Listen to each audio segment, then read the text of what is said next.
है, लेकिन उनका यही है मार्केटिंग करना, कोई काम नहीं करना, मार्केटिंग कर। भाई संसद भवन का, नए संसद भवन के निर्माण से क्या किया? वो संसद भवन है, वो था, लेकिन आपने अगर निर्माण करा ही लिया तो उस संसद भवन के नाम पर जब आप कराए, बनाए उसको, तो उसका उद्घाटन तो राष्ट्रपति का हाथ है ना, राष्ट्रपति का अधिकार है ना, राष्ट्रपति को करना चाहिए ना। संविधान में जो संसद है उसका संरक्षक कौन है? उसका संरक्षक इस देश के राष्ट्रपति है। हर साल का पहला दिन राष्ट्रपति आके संसद के दोनों सदनों को संबोधित करते हैं, और इसलिए कि वो संरक्षक है, और दोनों सदन राष्ट्रपति के अभिभाषण पर धन्यवाद का प्रस्ताव पास करके राष्ट्रपति को सूचित करता है कि आपने जो हमको संबोधित किया इसके लिए हम आपके आभारी। ये परंपरा कौन संरक्षक? आप कहां से उसका उद्घाटन करने चले गए? भाई राष्ट्रपति को बुलाते उद्घाटन करने के लिए। और मोदी जी कह रहे हैं, भाजपा वाले लोग एक दिन विधानसभा में बड़ा हल्ला गुल्ला कर रहे थे कि मुख्यमंत्री नीतीश कुमार जी ने किया है, तो मुख्यमंत्री जी ने कोई बिहार की विधानसभा का निर्माण कराया क्या?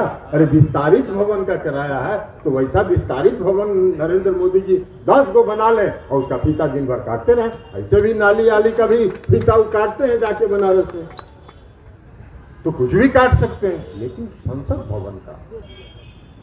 भवन का उद्घाटन करने का हक अगर किसी का था तो वहां महामहिम राष्ट्रपति का, और महामहिम राष्ट्रपति जो आदिवासी महिला है, आप तो उनको जब उम्मीदवार बनाए थे तो बड़ा दिन भर ताली पिटवाते रहते थे। जितना आपके मंत्री संतरी, जितना आपके भाजपाई है, सब दिन भर सुबह से शाम तक बयान देते रहते थे कि भाई प्रधानमंत्री जी ने, पहला प्रधानमंत्री है जिसने आदिवासी महिला को इस देश का प्रधानमंत्री का उम्मीदवार बनाया, इस देश का गौरव बढ़ाया, इस देश का। और जब उनको गौरव, संसद भवन के उद्घाटन का जब गौरव प्राप्त करने का उनका समय था, तो उसमें क्यों आप चले गए उनका गौरव पर अधिकार जमाने के लिए? आप क्या कल तो कुछ दिन के बाद यही कहिएगा, नया इतिहास लिख रहे हैं, कुछ दिन के बाद ये कहिएगा कि भाई हम प्रधानमंत्री हैं इस देश के, और हम ही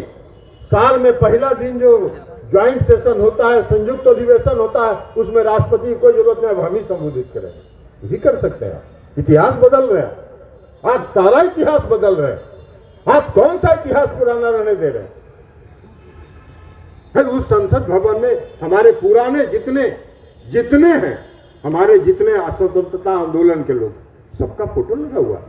वो ऐतिहासिक जगह है। आप कौन स्वतंत्रता आंदोलन में कभी गए हैं क्या? 74 के आंदोलन में नहीं गए होंगे। कहिए वो जो नंबर 2 है वो तो 10 ही साल के थे उस समय, कहा कि उनका 64 है जन्म, तो 10 ही साल के थे। इनको क्या मालूम है देश के इतिहास से? इनको क्या मालूम है बापू का क्या इतिहास था?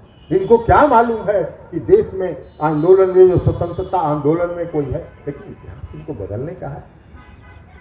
लेकिन एक बात जान लीजिए, आप लाख प्रयास कर लीजिए, मैं आज आपको भविष्यवाणी करके बता रहा हूं, कर्नाटक तो बुरी तरह हारे ना, जीत रहे थे ना, भारी जीत रहे थे, दावा कर रहे थे।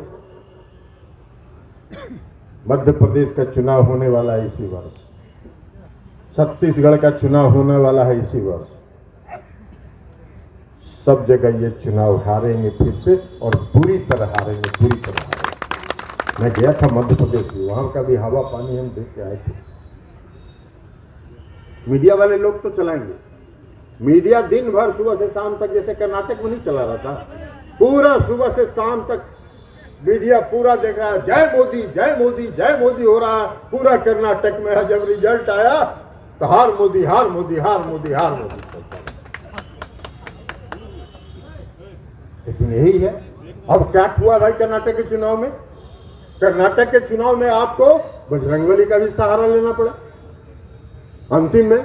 आप बोले कि भाई बजरंग बली जय बजरंग बली जय बजरंग बली का नारा लगाओ और कमल छाप पर बटन दबाओ। बजरंग बली बोले कि यार तुम इतना पाप कर रहे हो भोरे से शाम तक, अभी थोड़ा पाप का घड़ा भर गया है, इसमें हमको कहाँ समेट रहे हो, हमारा नाम कहाँ बदनाम कर रहे हो। तो बजरंग बली ने कहा कि भैया हमारा जान छोड़ दो, तुम अपना भुगतो, जैसा कर्म करोगा वैसा फल देगा भगवान, ये है गीता का। तो इसलिए वहां भी आगे भी यही होने वाला। देश में क्या है? देश में समस्या है महंगाई, देश की समस्या है बेरोजगारी। ये दो ऐसी समस्याएं हैं जिन समस्याओं से एक एक व्यक्ति इस देश का प्रभावित हो रहा है। आप कौन सी समस्या पर बोलते हैं जरा ये बता दीजिए। कोई देश का कोई भी केंद्र की सरकार है, आपकी जिम्मेवारी क्या है? आपकी जिम्मेवारी, आपको जनता ने वोट क्यों दिया? आपको जनता ने इसलिए वोट नहीं दिया है कि सुबह से शाम तक भगवान का नाम लीजिए, भगवान के नाम पर धर्म में विभेद पैदा करिए और देश में धार्मिक उन्माद फैलाइए।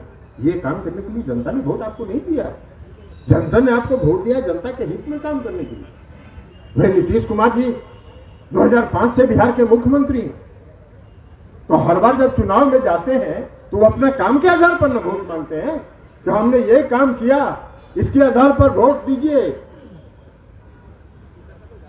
आप तो कौन काम पर वोट मांगिएगा? आप तो बजरंगबली के नाम पर वोट मांगिएगा, कभी राम जय श्री राम के नाम पर वोट मांगिएगा। अरे जय श्री राम तो आस्था किसकी, बजरंगबली तो आस्था किसकी।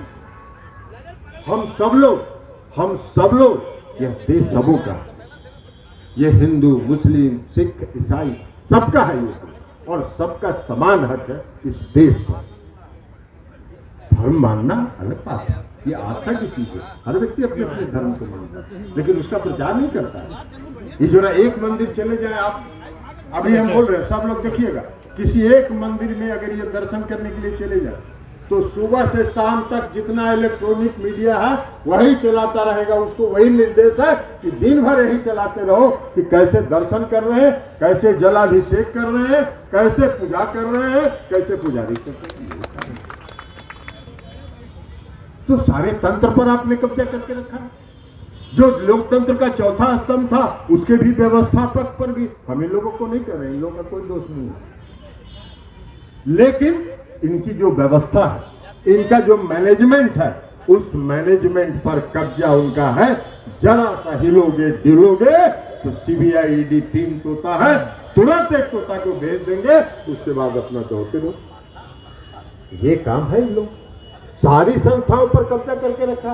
अरे सारी संस्थाओं पर कब्जा करना और सारी संस्थाओं का दुरुपयोग करना, अपने विरोधियों के खिलाफ उसका दुरुपयोग करना, अगर यही लोकतंत्र है तो ऐसी सरकार को 1 मिनट इस देश में रहने का हक नहीं है जो ऐसे लोकतंत्र का बात करता है।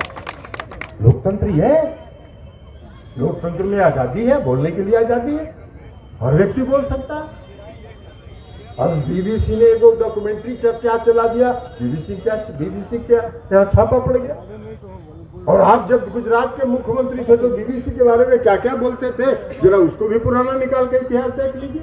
लेकिन है बीबीसी पर छापा नहीं पड़ा, बाकी लोगों को संदेश देने के लिए बीबीसी पर छापा पड़ा कि जरा बाकी लोग भी सतर्क हो जाइए। और आज लोग सतर्क हो गए, ये लोग सतर्क हो गए, पूरा सतर्क है अभी लोग। अब इन लोगों को कोई डर भय नहीं है, बोलिए आप कुछ भी, करिए कुछ भी, चलाएंगे ये वही। लेकिन इनको भी गलत फहमी है, ये परसेप्शन बनाते हैं, ये परसेप्शन नहीं बनाते। अगर ये परसेप्शन बनाते तो 2015 में नीतीश कुमार जी अपार बहुमत से बिहार में नहीं चुनाव जीते, और इस साल कर्नाटक में कांग्रेस अपार बहुमत से चुनाव नहीं जीतती, अगर इनका परसेप्शन लोगों पर पड़ता है। इनका चैनल लोग देखता है, मनोरंजन के लिए देखता है, और वही समय भूल जाता है। तो इसलिए लोकतंत्र बचाना है। और ऐसे लोग, अभी देखिए आप एक बात बताइए, जब आप शिलान्यास किए थे संसद भवन का तो कौन था इस देश का प्रधानमंत्री, राष्ट्रपति, महामहिम राष्ट्रपति दलित समुदाय से। उसमें भी बहुत आप पीठ अपना थपथपाए थे, और आप अपनी बात करते हैं। नीतीश कुमार जी हमारे नेता हैं। उस समय हम सब लोग महागठबंधन में थे, जब माननीय श्री रामनाथ कोविंद जी को महामहिम राष्ट्रपति का उम्मीदवार बनाया, हम लोग महागठबंधन में थे। उसके बावजूद नीतीश कुमार जी ने कहा कि चूंकि दलित व्यक्ति, दलित समुदाय का कोई व्यक्ति राष्ट्रपति के पद पर बैठने जा रहा है, हम उसका समर्थन करेंगे महागठबंधन में रहते हुए। लेकिन आपने उनका भी अपमान किया। जब शिलान्यास हुआ उनको भी नहीं बुलाया।